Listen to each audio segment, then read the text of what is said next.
Nightcast. Stephen Lloyd Gilbreth brings you the current news from the world today and how it relates to Bible prophecy. Understanding the end-time events leading to the peaceful world tomorrow. Ladies and gentlemen, Stephen Lloyd Gilbreth. Well, good evening, friends, and welcome tonight to our January 21, 2015 edition of Nightcast. We're in the new studio set up tonight, not that we wanted to be, but this, in our fourth effort to get on the air tonight, we kept having red flag problems as we tried to come on from the old studio. Even one time that we tried to come on from the new studio, we didn't have the levels set correctly. We're going to find out some things we're going to need to change as we go along, friends, but it's almost like God throwing us into the water and saying, learn how to swim. You'll never get in that new studio. You'll never have everything worked out right. You're going to have to work it as you're on the air and straighten it out. But I like the new studio. I'll give you a quick pullback shot of it. Let's see. That's not the way we wanted to go. We wanted to go, take me a while to find some of these buttons. I may hit some of the wrong buttons. But if we go to the full studio, give you a quick look before we start our news tonight. Our new virtual studio, it's got some setup, some things in it I like a lot. Over here, let's start over here first. This is more logical to start over here. From Revelation 13, behind me on the far wall, is the beast that comes up from out of the sea. The first 10 verses of Revelation 13 discuss that. Then getting to Revelation 13, verse 11, it switches to another beast of Revelation 13, the beast from the land. And there's a distinctive difference between the two, and we have the horns drawn on them a little bit differently to make the distinction. And I'm not going to go through that tonight, but at some point we'll go through that. And then right up above my shoulder on this screen, right here, starting in the upper left, let's see, as you look at the screen, your upper left-hand corner is Justinian, then Charlemagne, then Otto the Great. Then below that in the row on the far left side is, let's see, we got Justinian, Charlemagne, Otto the Great, Charles V. He was the fourth. Charles V was the fourth king of the Holy Roman Empire. As God lists in Revelation 17:10, there are 7 kings. The first 4 of them, there they are, Justinian, on the air live. Let's see who I just named him: Charlemagne, Otto the Great, Charles V, Charles V, who was the 4th king of those 7 kings. Then next to him, the infamous Napoleon, the 5th of the 7 kings, where it says 5 are fallen. Those are the 5 that were fallen. Then just above my shoulder right here, staring down my shoulder almost, thankfully he's looking up and away, that's actually a statue of our, maybe it is a film clip of Mussolini, who was the 6th head of the Holy Roman Empire, and the one who was the one that Revelation 17:10 calls one is, who is only between 1936 and 1945. During the time that Mr. Armstrong, beginning in 36, Mr. Armstrong was 43 years old when Mussolini revived. Actually, God revived it, or, set in office. This guy allowed the God of this world to set in office, the 6th head of the Holy Roman Empire. 7th, we don't know who that will be yet. We know that I need to move the position of these photographs behind me. We'll be doing that because I don't want Mr. Armstrong in the 7th position that makes him look like it might be 1, 2, 3, 4, 5, 6. So he's the 7th head? No. He announces God's coming kingdom that will replace the gods of this world and the kings of this world. At the 7th, we don't know who that is yet, but I do have the false prophet, the woman that rides the beast, and just next to that, we'll move that over one so it'll be more appropriate. Because when he rides the beast again, this time it will be, and just below that woman on the beast, I've got a photograph of the crown of the Holy Roman Empire. And the next time that crown is worn, it'll be worn by the 7th and final head of the Holy Roman Empire.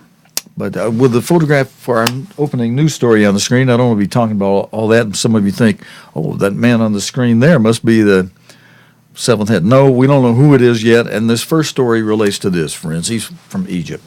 Let's get into our news stories. I just wanted to give you a look because we got thrown into the new virtual studio setup tonight. I wanted to give you a little bit of a look at it.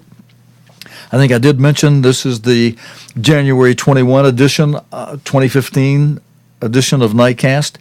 And so from the new studio, wasn't really ready to go here, but we're here. Those things happen. Let's go with the news for tonight. Egyptian Suez Canal expansion will be delivered on time, so Egyptian officials say, regarding the expansion of the Suez Canal, one of the world's most important trade corridors. They say it's going to be completed on time in August. And, maybe you guys should revive Moses and let him help you out, because that thing's going to run over through the Red Sea. I can see we got to make some adjustments. The background is coming through my shirt. All right, we'll work on that. We got some problems with the new studio setup that we're going to have to wrestle and work with, I can see. But the chairman of the Suez Canal Authority, Admiral Mohab Mamish, was going on around the clock to finish a new lane which would double the capacity of the waterway. The 146-year-old canal, which links the Mediterranean and the Red Sea. That's why I was saying they might want to resurrect Moses, if they could do that. But it links the Mediterranean and the Red Sea. It's the fastest shipping route between Europe and Asia. It handles 7% of global seaborne trade. Investment Minister Ashraf Salman told the BBC's Cairo correspondent Orla Gurin that the project was important to restore the confidence of investors. Certificates through the banking industry in 8 days. I have raised almost $8 billion in 8 days, which shows that the citizens in Egypt are very much trusting the process of reform, and they are keen to be part of the new Egypt and the new reform. How important is it for Egypt to deliver on this? It's a flagship project. The president himself has staked a great deal on it. So it will show the whole world that Egypt is committed, and it is not only plans that is said to everybody and not implemented. So the implementation is a cornerstone in restoring the confidence of investors again into the economy. Do you think it can be delivered? Because some international experts have said a year is very unrealistic, that 5 years is the right kind of timescale for this project. I think it will be delivered in time. Really? Yes. You don't think 12 months is unrealistic? Actually, it is challenging, not unrealistic. Let me put it that way. It is very challenging. But I think the Egyptians, whom they have done 2 revolutions in 2 years, they are capable to do something like that. We've seen a lot of political unrest here because of the economic situation. So what's the risk if projects like this don't work? Do you think there is a risk of more unrest? It is definitely, we have a part of financial risk and a part of political risk. But actually, the credibility is the issue, and we are trying to restore the confidence of everybody again into the economy. So this is major risk. Okay, and listen, my apologies again if tonight I was a little bit shaken up because we had to, I usually, no matter what happens, we go ahead with our broadcast, our live broadcast. But tonight, it took me 4 times to get us on the air because the first 2 times the frames were not right. We usually have to be able to put out at least 30 frames per second. We were only putting out half of that, so I realized, oops, we have a major problem happening, so we started over. And then the second time, same thing. Third time, we switched to the new studio, and then we have the audio levels for the intro set incorrectly. It was blasting the speakers off the wall, so we had to adjust that down in the playback of the intro. And 4th time, here we are, and I'm a little bit razzled, you might say, and I can't remember what I've said and what I hadn't said because I started 3 times, like we said, tonight. So, but our second story, we will go ahead and try to pick up from where we are, and hopefully the new studio setup that we'll probably be in from henceforth now, and we'll make adjustments as we go where we need to make adjustments, and I'm seeing some already we're going to need to make. I get my white shirt back to white instead of blue. Okay, that's just one of them little camera color type adjustments to get the white balance right, I guess. But next story, friends. The head of Germany's anti-Islamization movement, Pegida, has quit after disparaging anti-refugee comments and a photograph showing him apparently posing as Hitler emerged. Lutz Bachmann apologized for Facebook comments he made in which he reportedly called refugees animals and scumbags. He did not mention the photo of him with Hitler-style hair and mustache. Meanwhile, I think we've got that here to be coming up in a moment. Meanwhile, thousands of people have marched in Leipzig at a Pegida rally. Police were deployed to the streets of the eastern German city to prevent clashes with members of a rival anti-Pegida demonstration. Pegida supporters chanted, "We are the people," while their opponents shouted, "Get out of here." There were no reports of violence. The rival rallies came as Mr. Bachmann apologized for his, quote, ill-considered remarks. And the caption that goes with this photograph, this part of the story, friends, says, Pegida supporters and their opponents staged shouting matches, but no violence was reported. Now, I'm wondering if we actually have the right caption with the right with that photograph. We'll straighten it out as we go here. Pegida supporters and their opponents staged shouting matches, but no violence was reported. Yes, I am stepping down from the board, he was quoted as telling Germany's Bild Daily newspaper in an online report. Pegida spokeswoman Catherine Ortel said the anti-refugee comments went too far. However, she sought to play down the Hitler photo as a joke and satire, which is every citizen's right. But the German government condemned it. Vice Chancellor Sigmar Gabriel told Bild newspaper, anyone in politics who poses as Hitler is either a total idiot or a Nazi.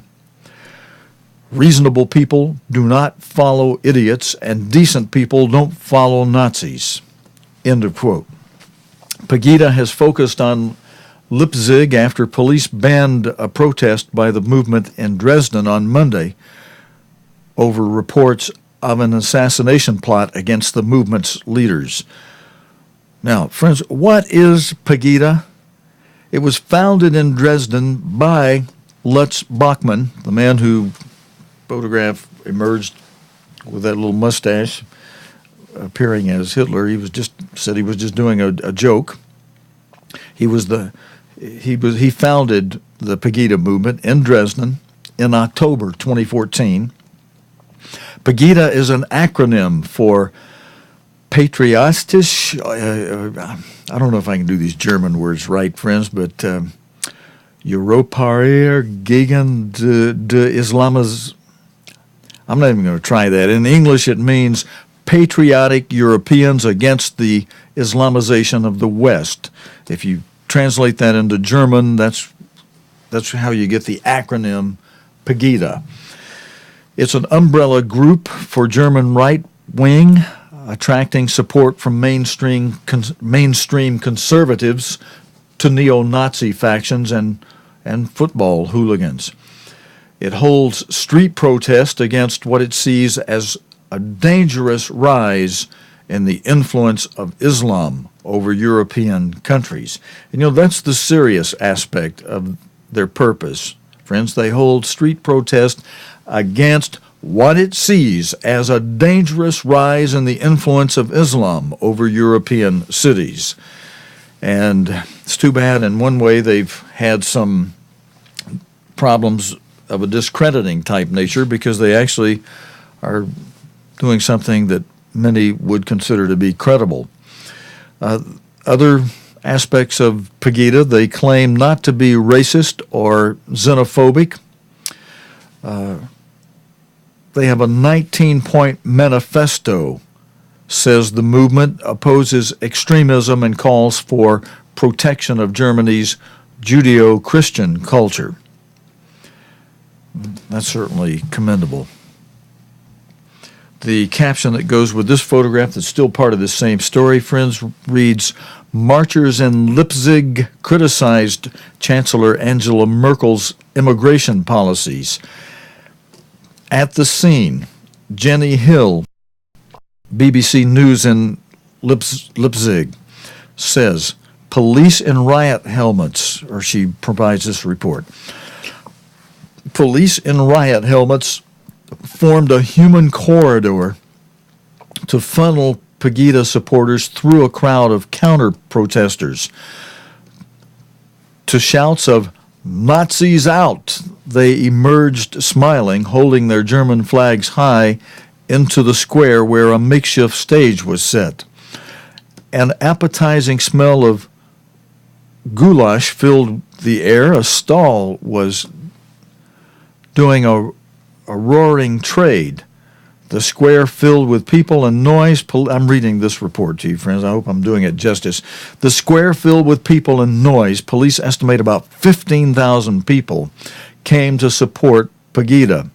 That makes this the biggest demonstration they've held outside Dresden, where Monday's weekly march was canceled amid security fears. I asked a woman why she had come. "I'm German," she replied. "I don't want my daughter to end up wearing a burqa." As always, Pegida supporters demonstrate for a variety of reasons. Another man reckoned 5%, maybe 10% of the people here are racist.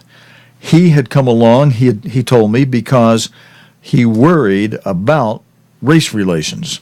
"We don't want the problems that you get in places like Birmingham and Edinburgh," he said. Now, he was referring to Birmingham, England, and Edinburgh, England, not Birmingham, Alabama, from where we do this nightly newscast. At the scene, Jenny Hill told BBC, Jenny Hill, BBC News in Leipzig.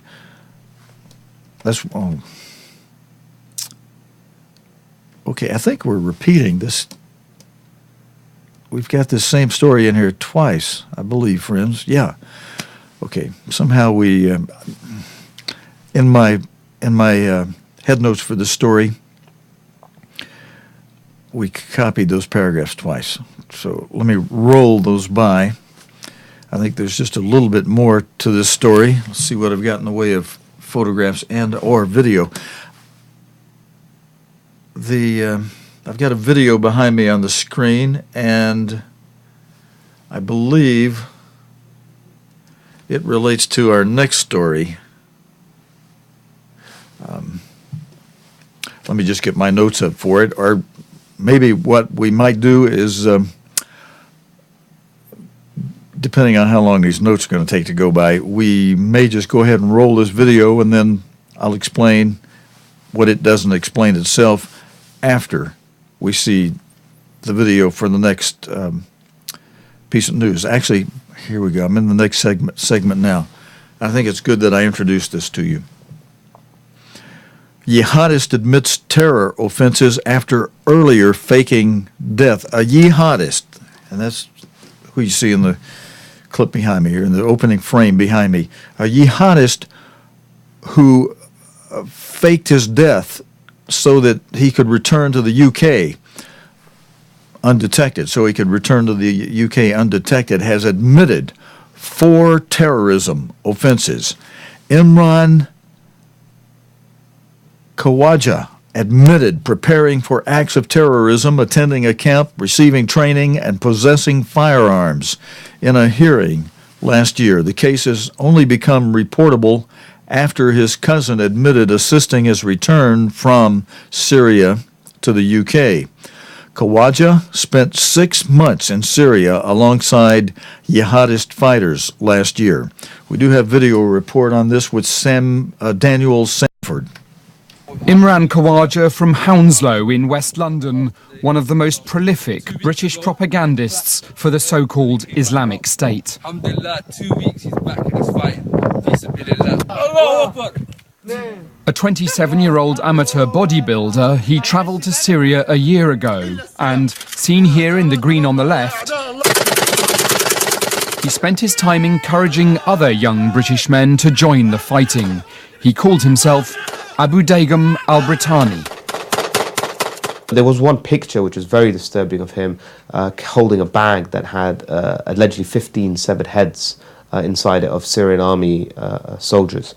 So that was a picture that caused a lot of consternation. He was a member of Rayat al-Tawhid, a propaganda group that produces slick posters and videos. But in June, the group suddenly announced his death on their Instagram account. Abu Daigam al-Baratani was killed in battle a few nights ago, they wrote. It was a lie. Imran Khawaja had in fact decided to return to Britain, but to avoid the attention of the security services, he'd decided to fake his own death first. His cousin, Tahir Bhatti, a taxi driver from Watford, drove all the way across Europe to Bulgaria to pick him up.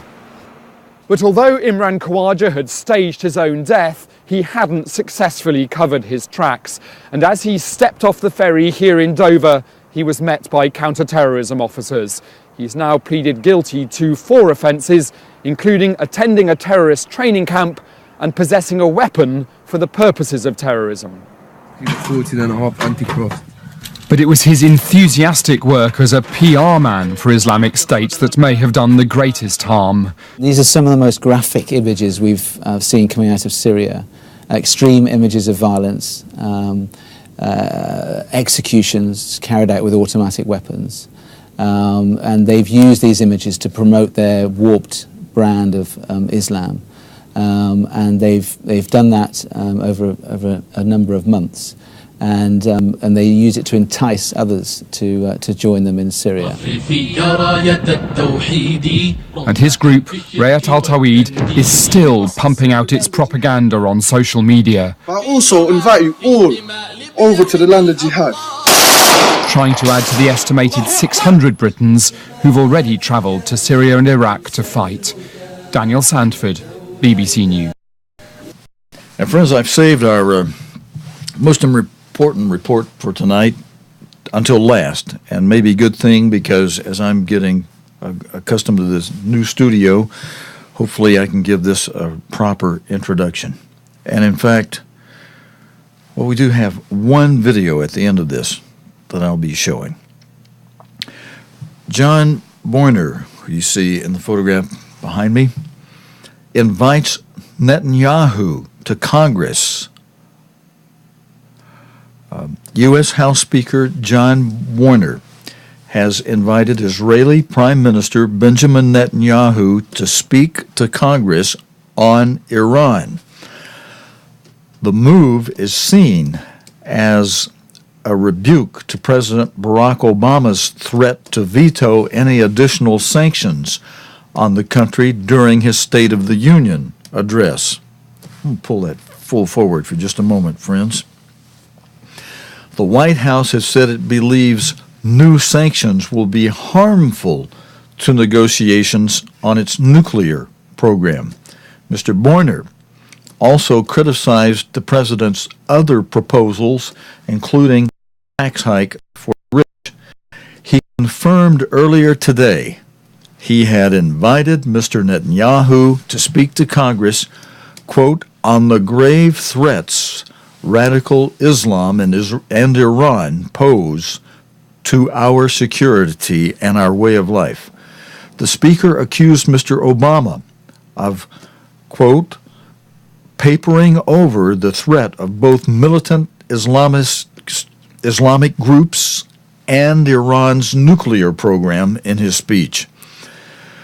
During the address, Mr. Obama had called on Congress to pass a resolution to authorize the use of force against the Islamic State militant group and said he would veto any bill that offered new sanctions on Iran. Earlier today, a White House spokesman said the move breached typical protocol, but the administration would reserve judgment until the Israelis had outlined their plans. Now, I have an analyst report, or an analysis by John Sopel, BBC North American editor. He says, I'm going to read this to you, friends. Fascinating that Mr. Boehner's first act since the State of the Union is to invite Mr. Netanyahu to address Congress on the subject of Iran's nuclear ambitions. He doesn't trust Iran and believes the West is about to make an historic mistake in trusting Tehran to show good faith on the country's nuclear ambitions. Last night, Barack Obama was arguing that negotiations were at a delicate stage with Tehran over a deal that would be jeopardized, he believes, by Congress voting for tougher sanctions against Iran at this stage. It's also the subject that British Prime Minister David Cameron got involved in when he was meeting the president in Washington last week.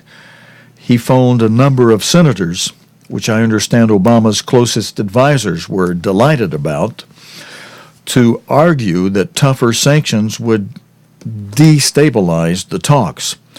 On this bit of foreign policy, it is clear there's profound mistrust between Congress and the White House, and the decision to invite Mr. Netanyahu, a man who has the most testy relationship with the president, must be seen as a poke in the eye to Barack Obama.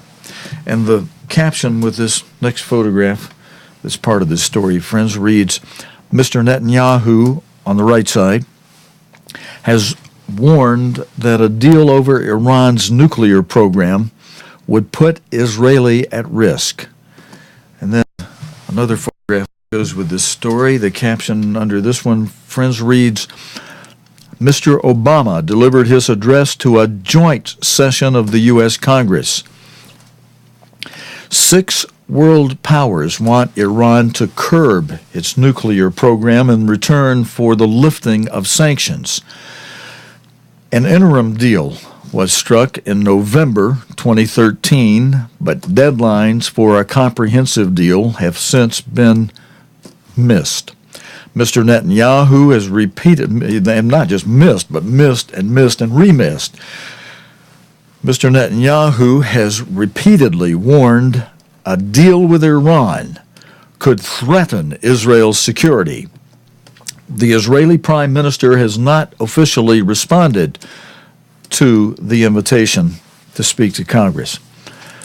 In a speech devised to appeal to working families, Mr. Obama outlined his strategy for middle-class economics. Mr. Obama said he planned to build on the country's economic growth by offering working families with help in the form of sick and maternity leave and affordable child care, as well as to offer free community college for some students.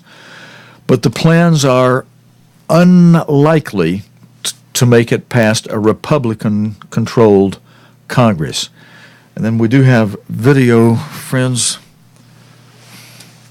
with the BBC's Catty Kay, who says battle lines are clearly drawn.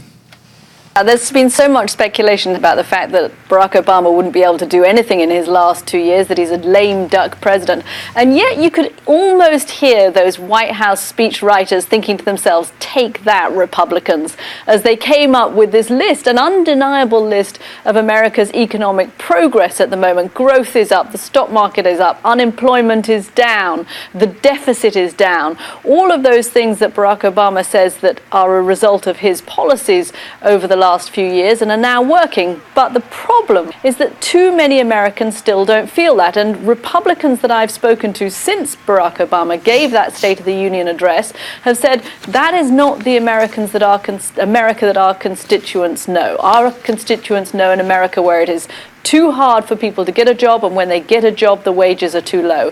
And that's what Barack Obama needs to change if he's really going to leave the White House as the man that turned around the American economy.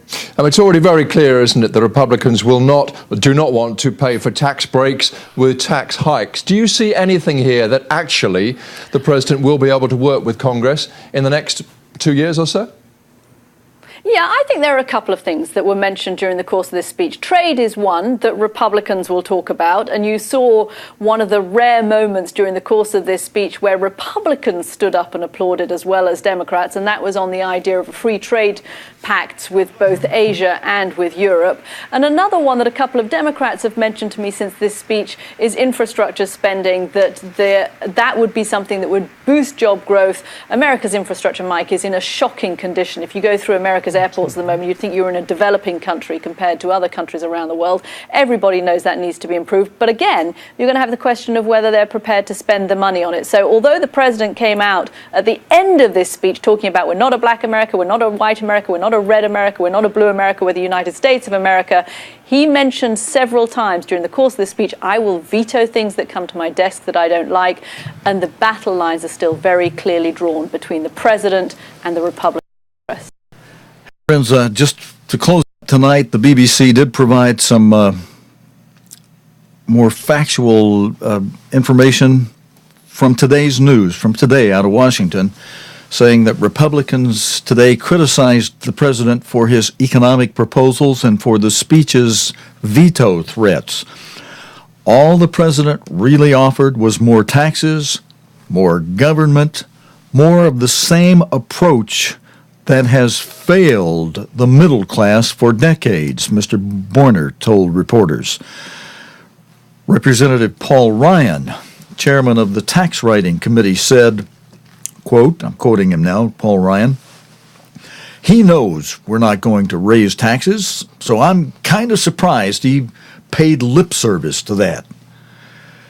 At the center of Mr. Obama's tax proposal is an increase in the tax rate on investment gains for couples making more than 500,000 United States dollars, or the equivalent of 330,000 British pounds annually. Higher taxes on some estates and fees for financial firms with assets more than $50 billion. Republicans took control of both chambers of Congress at the beginning of January after winning majorities in the November midterm elections. And friends, with that, that's our news for the day for this Wednesday edition of Nightcast from our new virtual studio that we're going to try to be operating from henceforth and getting all our shots worked out so that we can point out things related to the Bible and how each of the news stories we bring you each evening relate to the Bible or prophecy. And with that, friends, I'll say thank you for joining me tonight. God willing, and the creek don't rise. And by the way, when I say that, I mean that literally, actually. Some people have asked me, why do you use that old phrase, that old saying, and the creek don't rise? Well, friends, I live the studio from where I do this broadcast in my home is on property that is on top of a hill crest, hillside, that at the back of my property, where it goes down into a little valley, an Indian valley with Indian caves, actual, really used by Indians, caves on each side of the valley. It's not a real deep valley, but it's not shallow either. and not that shallow either, but it's not that deep. So if that spring, it's Nail Spring that rolls through there, we call it a creek around here, and it merges in with another waterway. They both flow into one bigger one together, but if that were to rise, it could come up over the crest and over onto my property. So when I say, and the creek don't rise, I really mean it. So with God's blessing, and God willing, and the creek don't rise, we'll be back again tomorrow night, Thursday night, with the day's current news related to the Bible and prophecy here on Nightcast. Until next time, this is your host, Stephen Lloyd Gilbreth, saying so long and good night, friends. You have been watching Nightcast with Stephen Lloyd Gilbreth. Nightcast can be seen Sunday through Thursday nights here on cogtv.org. Tonight's program is also available anytime on demand in the cogtv.org video archive.